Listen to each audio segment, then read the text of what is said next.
Well, how is everybody out there? Hallelujah. Have a good day today. And we are gathered here together to celebrate another new moon, another new month coming down the pike on us.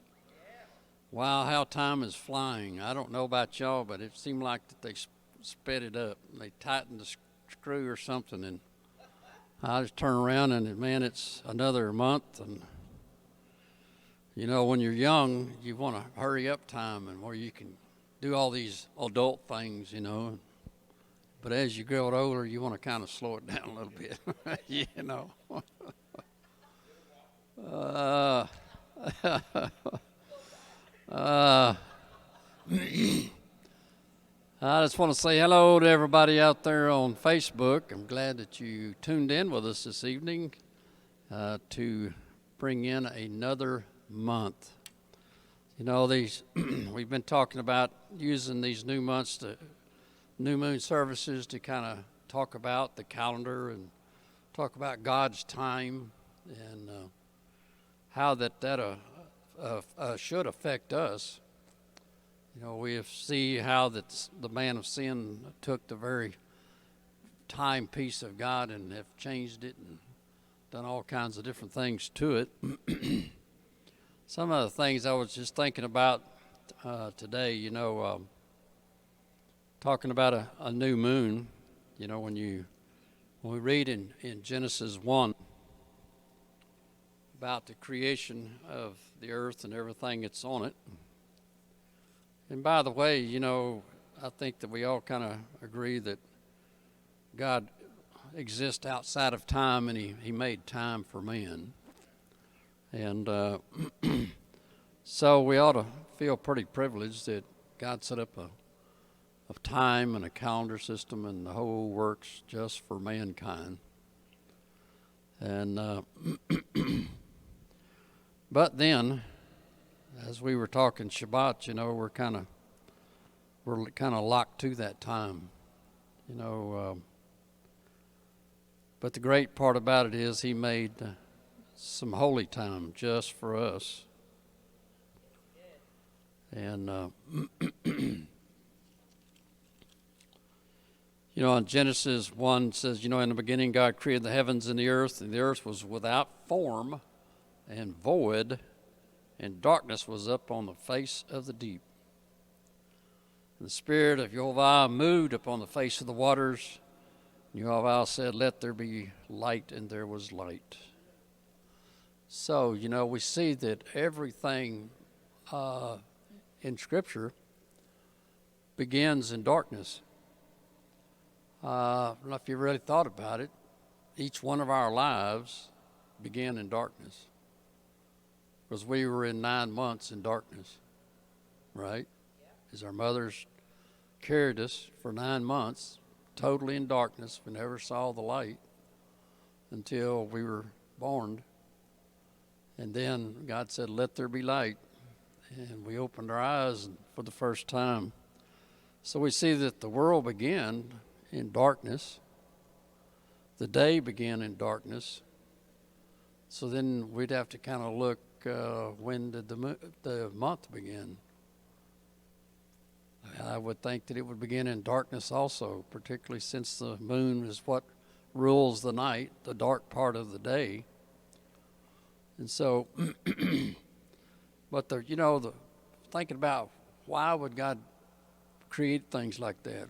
Is there a reason, or was it just maybe, let's just get started and, well, I forgot it's dark, but we'll just go ahead and get started today anyway, you know?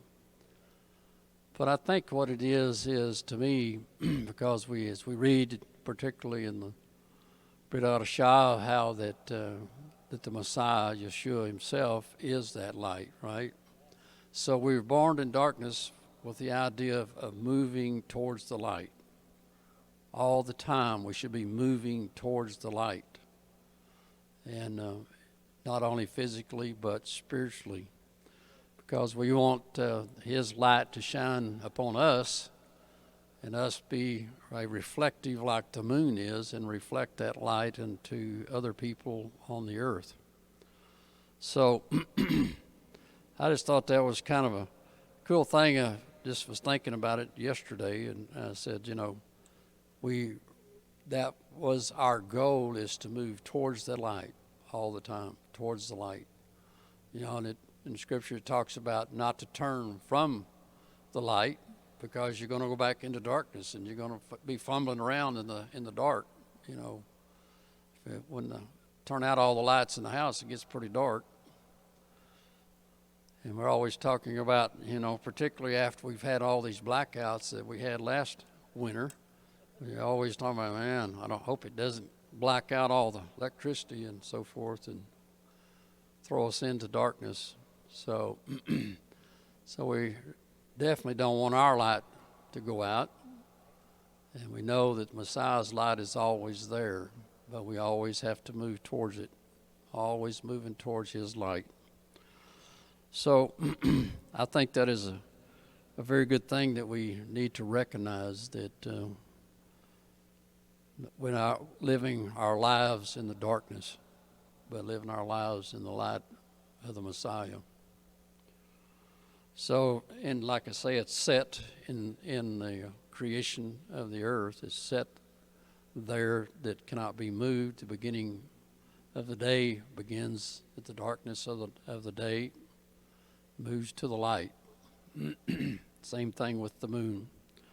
So, one of the things that, that is so important is to have truly a good understanding of God's calendar and how it relates, or how we should relate to God's calendar, because it controls basically everything. And when man began to change, we see in Daniel, and I'm sure there was probably even times before, talking about the man of sin thought to change times and laws. And if we read it just in the normal reading, we think, well, there's not a big thing to it. But when we delve into the Hebrew and thing, we see that time and seasons are God's holy appointed times that he wanted to change and did change. And so we're living in a world that's totally off calendar of God's. So I think that that's one of the things maybe that we're missing in this whole movement of restoration. We talked about it the last new moon we got together, that we're in that time of restoration of all things that were given by all the prophets from the foundation of the world. It's what it says in Acts. So, but that's one of the things that seems to be kind of an off thing to really talk about, even within this movement, because there's been such a disagreement over what God's calendar really is, when it begins, and all these different types of things. And so most people really don't want to study it or really look at it or talk about it. But it's a very important thing that you have to, I think, grasp on your own as you look in and delve into the Scriptures, to really see how that it affects our daily life, actually. So that was some of the things I wanted to talk about. And, we are on this beginning, as the sun went down today, the beginning of a new month. And that new month is, what is it, guys? Do y'all know what it is? Adar, or we can either call it Vadar, because it's the second Adar in the year, or Adar 2. And we know the reason why. If you don't, we need to probably talk about it just a few minutes here. Why that there is 2 Adars in this year. And because of the difference in the changing of the times and seasons, actually by the disasters of the flood, because of sin, basically. So you could almost say that, because of sin, the seasons and times got off even before it's talked about in Daniel. because we see that the orbits and these types of things of the Earth around the sun and the moon around the Earth has gotten off, and so they're not equal like it was in creation time. And you can really see these things in Genesis, particularly in the story of the flood. You'll see that originally before the flood that there was 360 days in the year instead of 365, and that there was 30 days in every month instead of the 29, 30, 31. And so to keep basically the season of God's feast days together, and because as you begin to understand and read about feast days, and particularly the Passover, and I don't know if you've ever really noticed it as you read about the Passover, it over and over it repeats itself saying in its season, to celebrate it in its season, in its season. And so you begin to wonder, well, this is the only feast day that he says that about. So you begin to say, well, what's the deal here? Why does he keep saying in its season? It's because the Passover is at the beginning of the year in the spring. And so if you don't add a month, about every 3 to 4 years, Passover gets out of season. And so that's why that is so important to keep in touch with the movement of the heavenly bodies to be able to know when that you need to add that extra month. And I know there's a lot of people say, well, it doesn't say anything in the Bible about an extra month. No, because in the time of those people, everything was on schedule and right, and first one thing another. But, and we probably talked about a little bit this, maybe the last new moon. If you see, for example, in Islam, they have a calendar that follows the moon, but it follows the waning of the moon. And what it does also, they do not add any months or anything to it, and so pretty soon their feast days that they have, Ramadan and these types of things, roams around the year. It's not always in the month that it was originally in. So, and that's why that God in his understanding a lot more than us, keeps saying in its season, in its season. So this particular year, actually the last year, we're still in actually 21, and will be until about a month from now. So that's why it was added, and it's always added at the end of the year. So, and the calendar is also a lunar and a solar calendar. The sun marks off the beginnings of the year at the equinoxes, the vernal equinox. And so it's interesting how that, the man of sin has even used those times of year, the equinoxes. There's 2 times a year, one in spring and one in the fall. And the one in the fall falls usually about 7 days before December the 25th.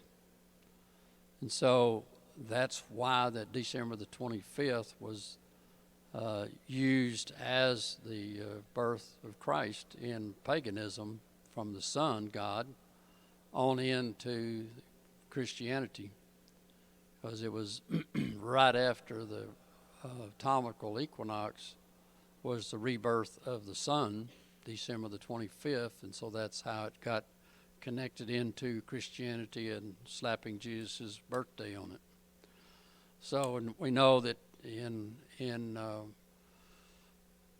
witchcraft and those types of things that they use the new moon and full moons and these types of things. It doesn't mean that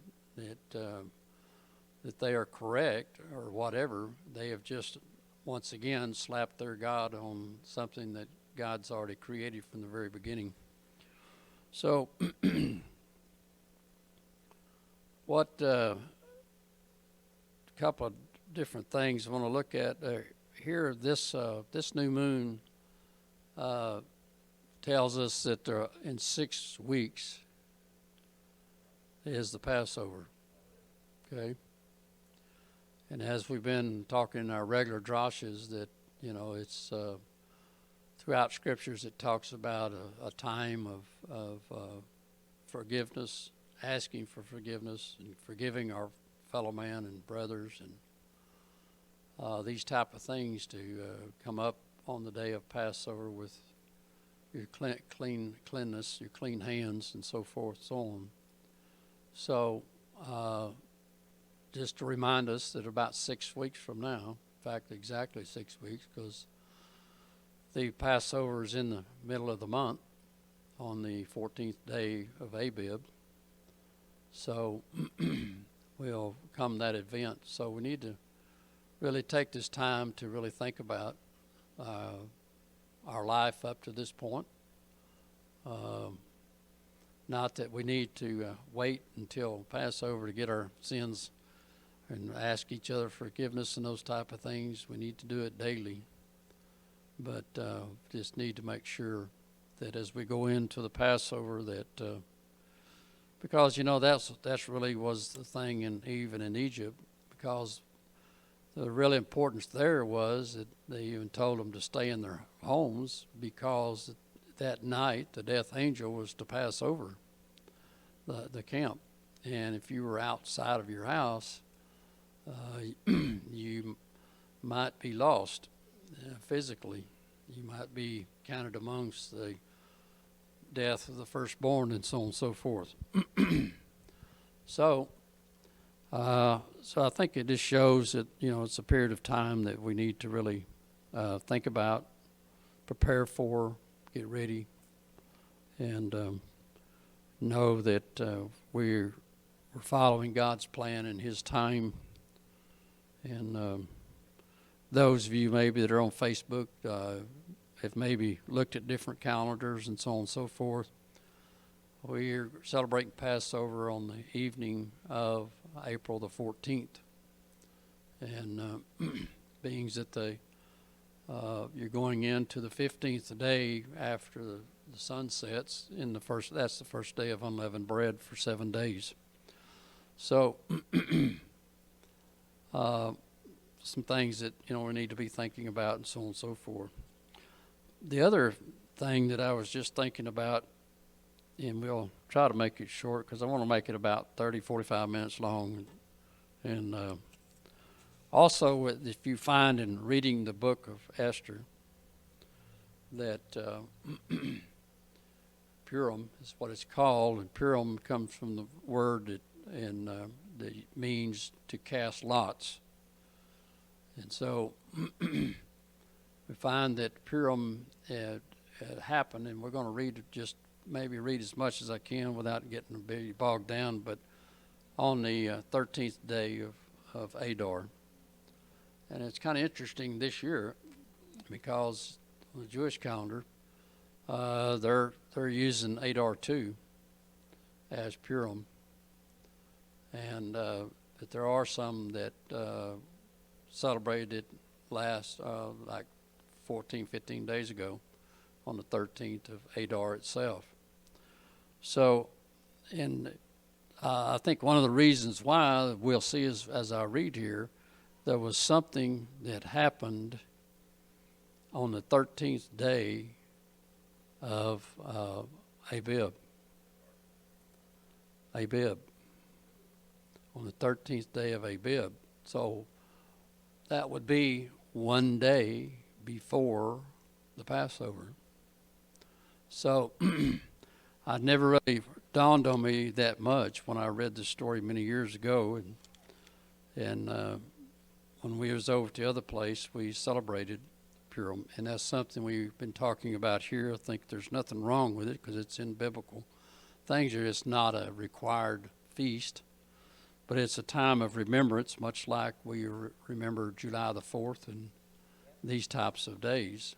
And so if Jews and Israel is part of us and we're part of them and they're our family, then it's interesting that we know our history and at least acknowledge these things. Of course, it turned into a pretty good celebration, as Purim is. So I want to read through it and hopefully cover it pretty quick. Hopefully, there's just a few places we'll stop and talk about, but the rest of it. How many have you actually read the book of Esther? Okay. So you kind of know the basics of it, right? Okay. So there's a couple of things that really sticks out to you as you read it. And I'm just going to start reading. It says, "Now it came to pass in the days of Suzan," how you pronounce it? Asherosh, that's it, sorry, which reigned from India even to Ethiopia over 127 provinces. So if you ever really looked it up, it's a pretty good size area that he reigned over. And he's part of the Medes and the Persians. And this area was from around where Babylon is all the way down, all the way into Ethiopia. So that's a pretty good size area. Included Jerusalem and all of those different places there. And the Israelites or the Judah was living under this king at this time. This was you got Babylon. You know, the head of Babylon was gold, if you remember on the statute, and it was followed by Medo-Persia, Greece, and Rome, and so on and so forth. These were kingdoms that ruled the whole world or the earth on the earth at that time. And so this was during the time of the Persians and the Medes. So that in those days when the king Asheroth sat on the throne of his kingdom, which was in Shushan, the palace, the 3rd year of his reign, he made a feast unto all the princesses and his servants, the power of Persia and Media, the nobles and princes of the provinces being before him. When he showed the riches of his glorious kingdom and the honor of his excellent majesty many days, even 180 get it here in a minute, score, which they had a big party, in other words, for a long period of time. Okay. And when these days were expired, the king made a feast unto all the people that were present in Shushan the palace, both unto great and small, 7 days in the court of the garden of the king's palace, where were wine, white, green, blue hangings fastened with cords of fine linen, purple, 2 silver rings and pillars of marble. The beds were of gold and silver upon a pavement of red and blue and white and black and marble. So you can imagine it's a beautiful place, much like the Hanging Gardens of Babylon. In fact, it might be part of that. It says, and they gave them drink in vessels of gold, the vessels being diverse one from another, and royal wine in abundance according to the state of the king. The drinking was according to the law. Now, this is interesting that you run across this word law because we've been studying law, scriptural law. So you're going to see a couple of different laws here. None did compel, for so the king had appointed to all the offices of his house that they should do according to every man's pleasure. Also, Vashti, the queen, made a feast for the women in the royal house which belonged to King Asheroth. And on the 7th day, when the heart of the king was merry with wine, he commanded Mehon, Biztha, and Harbonah, all of his 7 chamberlains that served the presence of Asheroth the king, to bring Vashti, the queen, before the king with the crown royal, to show the people and the princes her beauty, for she was fair to look on. But the queen, in fact, there is some side notes that basically he wanted her to come naked. And I don't know if that's right because it doesn't say that in this story. But the queen Vashti refused to come at the king's commandment by his chamberlains. Therefore was the king very wroth, and his anger burned in him. Then the king said to the wise men, which knew the times, for so was the king's manner toward all that knew law and judgment. And the next unto him was Karshida, and some other people, the 7 princes of Persia and Media, which saw the king's face, and which was set at first at the kingdom. What shall we do unto the queen Vashti according to law, because she hath not performed the commandment of the king Asheroth? And they answered before the king, the princesses, Vashti the queen had not done wrong to the king only, but also to all the princesses and to all the people that are in the provinces of King Asheroth. For this deed of the queen shall come abroad unto all women, so that they shall despise their husbands in their eyes when it shall be reported. King Asheroth commanded Vashti the queen to be brought in before him, but she came not. Likewise shall all the ladies of Persia and Media say this day unto all the king's princesses, which have heard of the deed of the queen, thus shall have there arise too much contempt and wrath. If it pleases the king, let there go a royal command from him, and let it be written among the laws of the Persians and the Medes, that it be not altered, that Vashti came no more before King Asheroth, and let the king give her a royal estate unto another that is better than she. And when the king's decree which he shall make be published throughout all of his camp, for it is great, all the wives shall give to their husbands honor, both to great and small. So that kind of sets the story of what happens and what goes on from there. And so therefore he commands his people to go out and bring in all the virgins and to let him see them and see what he's going to pick as the new queen. So Mordecai, it is the uncle to Queen Esther, and he talks her into, it says, and this is in the next chapter, verse 7, and he brought up Hadassah, that is Esther, that's her, I guess that would be her Hebrew name, his uncle's daughter, for she had neither father nor mother, and the maid was fair and beautiful. And when Mordecai, when her father and mother were dead, took for his own daughter.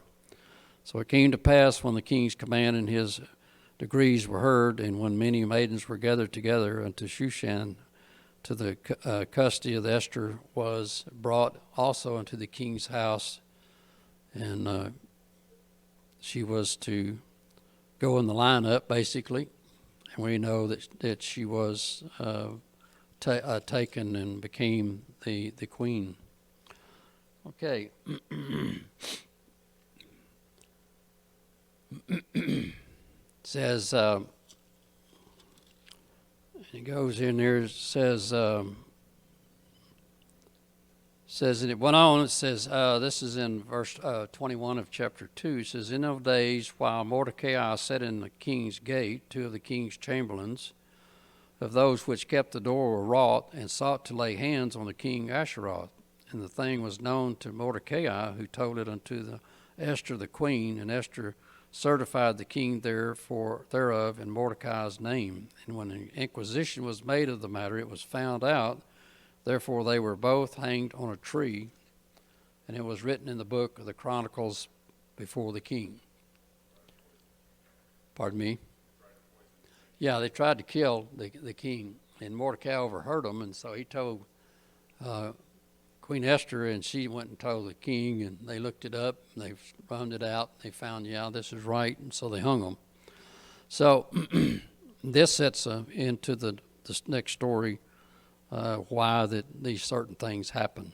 It says, after this is chapter 3, after these things, King Asheroth promoted Haman. Oh, he's a bad guy. As Hamadah, the Agagite, and advanced him and set his seat above all the princes that were with him. Now, if you do some looking in history, you'll find this Agagite is a descendant, of basically Agag, the king of the Amalekites. Okay, so if you look back in Samuel, where that the King Saul was made king, and how that God told Samuel to tell Saul to go and kill these Amalekites, and to kill all of them, and he also killed the king. And if you remember, he didn't, and he even told him to kill all the animals. And so when he come back in, these animals were all there, and he tried to make an excuse, well, I was saving them for the altar and so on and so forth. Yeah, and that ended the king's reign, basically. So that just gives you the history of who this Haman guy is, and why later on that he began to hate Mordecai, because one thing, he wouldn't bow to him. When he met him and saw him, he wouldn't bow to him, and he wouldn't do all the things that he wanted him to do. Very much like you see in Daniel, when the statute was built and Daniel didn't bow to it. So same kind of a thing. And interesting, this name Agagite, when you look it up, the meaning of it is to flame or to become angry. So now you see why that he became so angry and wanted to kill Mordecai. So a couple of things that I want to get to, and I really want y'all to read this story on your own, and might even think about incorporating maybe some Shabbat. If you wanted to do the 13th of this Adar, it would be fine. It says, this is in chapter 3.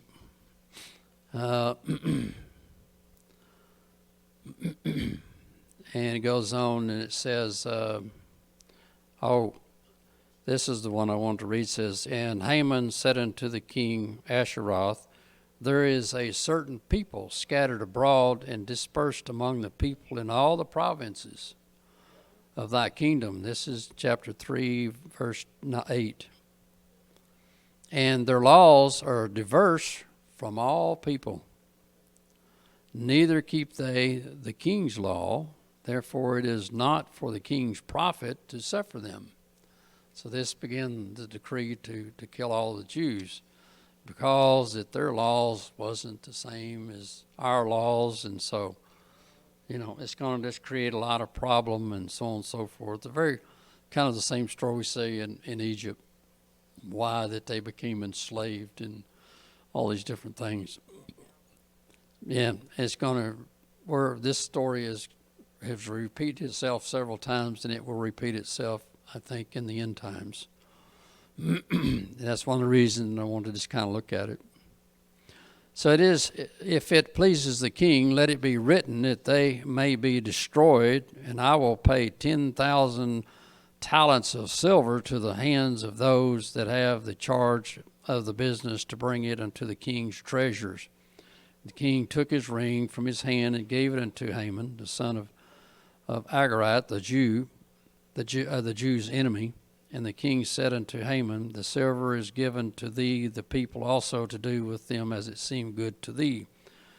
Then were the king's scribes called on the 13th day of the first month, and there was written according to all Haman had commanded unto the king's lieutenants, to the governors that were over every province, and to the rulers of every people of every province according to the writing thereof, and to every people after their language. In the name of King Asheroth was it written and sealed with the king's ring.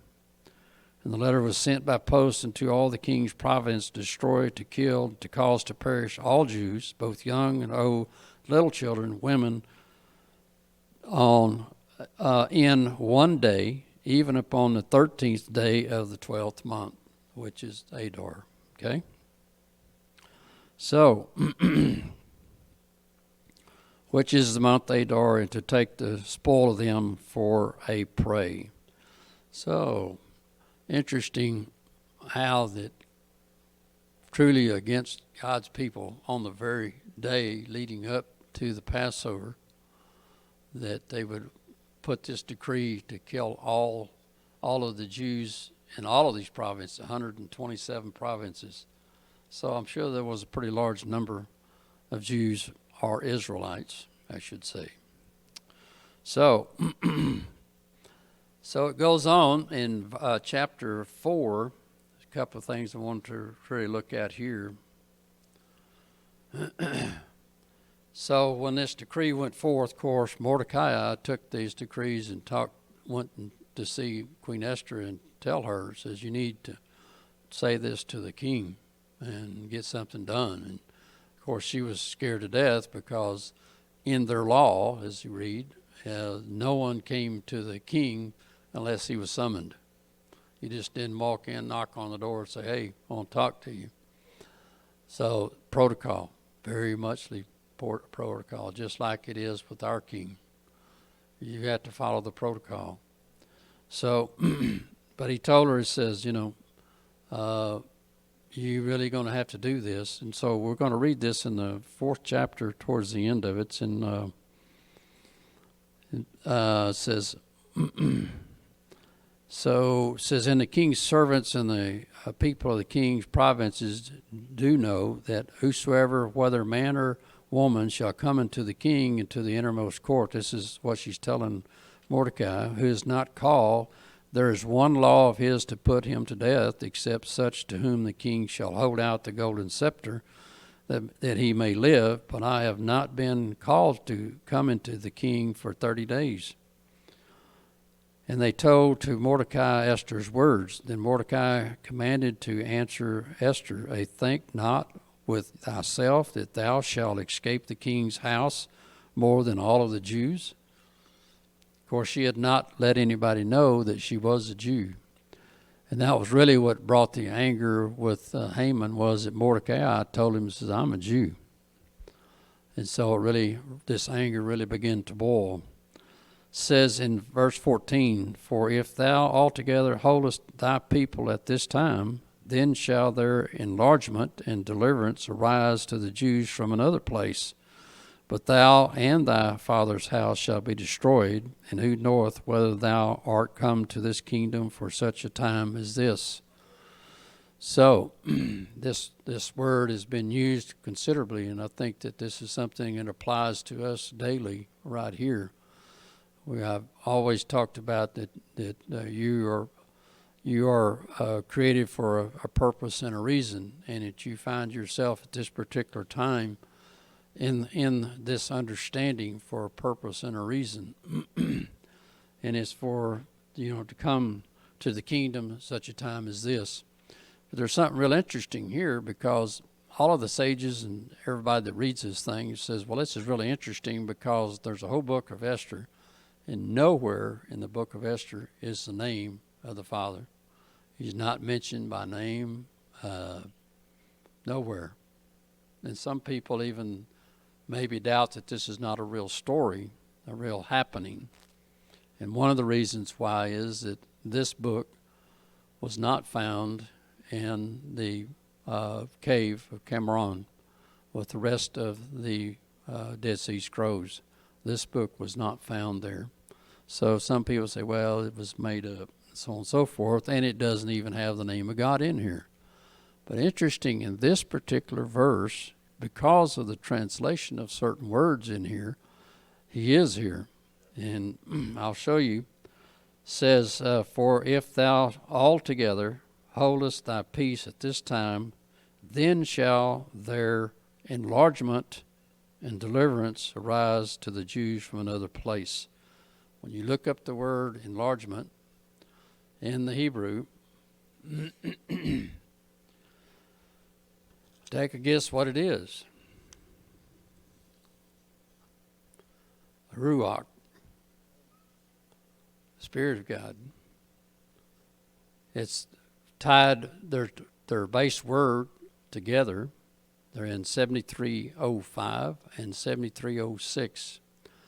7305 is Rishva, which means enlargement or a bigger space. Directly below it is the Ruach, breath, the very breath, the very spirit of Jehovah. So here it is. It's hidden within the text. And unfortunately, in the translation that we receive down, that it was taken basically total out, just give the word. And we as English-speaking people or even Christians or whatever, we read over this for years, and that was one of the things most everybody said, well, God's not even in that chapter here, in that whole book. You know, so who was, they just, I guess, helped themselves and it was okay. So so that's one of the things that I wanted to point out was a couple of these types of things that's there. And, of course, when they talked to Esther again, well, she said, well, she better rethink this whole thing. And she asked them to do a 3-day fast, that all of her chamberlains and all of the Israel or Jews was to do a 3-day fast with no eating and no drinking. And that's pretty tough to not even have water for 3 days. And so it's a pretty tough thing to go through, but because that they were crying out to the Father, and we see that because of this that they wound up, the king basically wound up hanging Haman on his own gallows that he had made for Mordecai. And we see at the very end that also that the Jews were allowed to pick up weapons against them and to kill whatever that came against them, and they were legally able to kill them. And they killed 500 within the palace. And the big thing was that they killed Haman's 10 sons and hung them all, and on this gallows that they had built. And so we see a couple of different things right here, and we see that because this thing reached all the way back to Saul, when God told him, destroy the Amalekites, don't allow them to live. And he didn't do that. And so it became a thorn in the side of Israel all of this many years. And it was one of the things that I thought was really interesting that I run across here. It's in here. This is in chapter 8. This is after that the writing was given to Mordecai and them that they could defend themselves. And this is in the last verse. This is in verse 17. It says,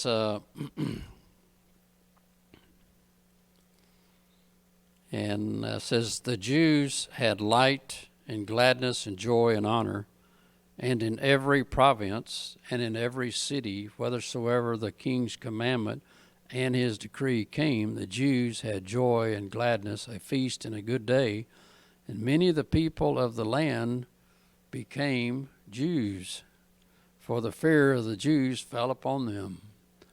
I thought that was very interesting. It says, we'll join you since you're going to kill us. Well, we'll join you and everything will be okay. So there is a lot of other things to this story, but I just wanted to really, it's encouraging, I think, because we know that as we live in the last days and the last things that are happening, that there's going to rise this same sentiment there already is, anti-Semitism and all the other ugly things that raise their heads up.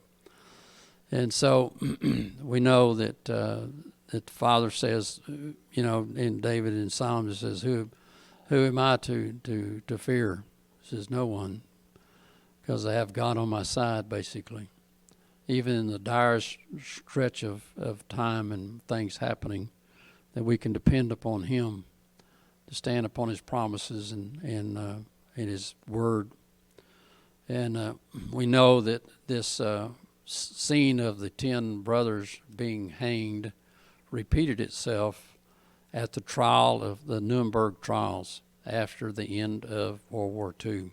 I don't know if you know that or not, but it's something that you can actually look up. We know that in Germany after the war that there was a tribunal of many lawyers and judges put together, and they arrested all of Hitler's generals and so on and so forth, and there was actually 11 of them. They all went on trial, and they were all given the death sentence by hanging. And one of them, he hung himself before they hung all the rest of the 10. And the day that this happened, they all said Purim, that this is Purim in 1940, what was it, 45, 46, 44, somewhere right in there. And because this whole tribunal was made up of mostly Jews, because that's what they were against, was trying to once again kill all the Jews, like was in this time here. And so those are things that has happened to our family in past history. There are things that are prophesied that will happen again. So be of good cheer, be not afraid, because God is on his throne and he will protect his people as he always has. So I want to say thanks for joining in with us, and this is a small piece of history that you might want to really delve into more. Read this story, read it to your children, and look into history and some of the things that have taken place. And we may think, well, you know, the world has got to the point where they even deny the Holocaust ever happened. And even though that there is way more history that outweighs it. In fact, General Eisenhower was over the American Allied troops in World War II. And when they took Germany and so forth, and they sent in all of these photographers, and he told them, he says, I want you to take pictures of everything that you see, everything that has happened in that country. He said, because there will be people that will deny it. And that's basically what has happened. But there's too much photo journalists that recorded it, and they worked for the military and so forth. So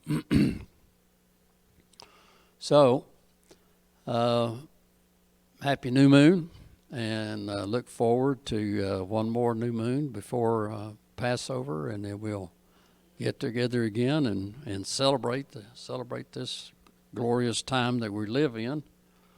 And we know that the things that are taking place around the world, and there's even things that you might want to look at with this Russia thing. Many people think it's saying that this is Gog and Magog coming down the north, and a lot of people are, because of things that are said in Ezekiel and so on and so forth about Gog and Magog, that they fit the profile of Russia, and that they're supposedly in the scripture it says that they wind up in the Mediterranean Sea. So it's interesting because their business is more in the Black Sea and so on and so forth. So just things that we want to keep our eye open to and be, as the old saying, prayed up and paid up, because that these things will happen. So I want to say Shabbat Shalom to everyone, and those that are on the Facebook, glad that you tuned in with us, and hope that you will have a continued good week. So Shabbat Shalom to everyone.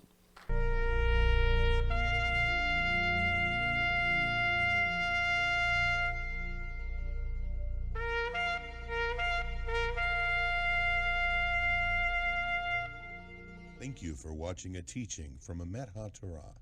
If you are ever in the Odessa area, we would love to welcome you to our Shabbat service, 11 a.m. every Sabbath.